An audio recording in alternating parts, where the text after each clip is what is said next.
Next, I'd like to show you how to make a drop-down list in Microsoft Excel. So let's say in column F, I would like them to be able to pick from the expense types that are over here in column I. So the first step in making a drop-down list is you make a list of items somewhere on your spreadsheet. And that's why I have these items in column I. Now, when you do it in real life, maybe you'll put that off to the side somewhere, but I want to make sure that you see that list. Now, the quick way to make a drop-down list in Excel is to use something that's called data validation. So I'm going to highlight column F. Then I'll pick on the data menu up at the top, data. Then I'm looking for this icon with the red circle. When you move your mouse there, it'll say data validation. So I'm going to click that. And now we're on the data validation window. You see where it says allow any value. I'm going to click on the pull down. And the way to make your own pull down is to click on the word list right there. And then notice how it says in cell drop down right there. So you make sure that's checked. Now you're going to click in the space where it says source. And I'm going to highlight the items in column I.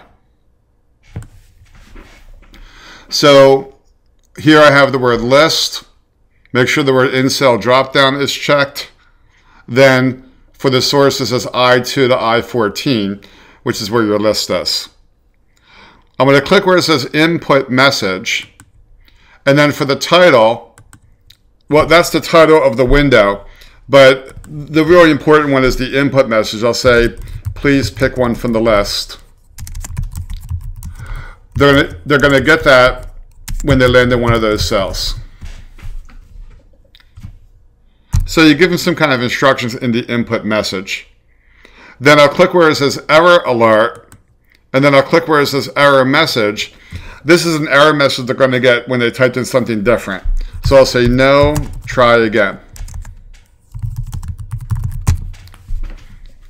The real key to this one is the settings. So I'll pick in the word settings and I have a list. It says in cell drop down. And for the source, you're going to highlight your list of items. And remember, that list can be way off to the side somewhere when you do it in real life. I'll click OK. Now, I'm going to click on cell F2. And it says, please pick one from the list. That was the input message. And notice how there really is a pull down there. So I'll click on the pull down or a drop down, and then we can pick one from the list. All right, so the whole thing is start with data validation. It makes it easy for the user to pick one, and also make sure that they type one that's in the list. So let me type one that's not in the list. In this case, I'll type in utilities. And it says no, try again, because it's not on the list.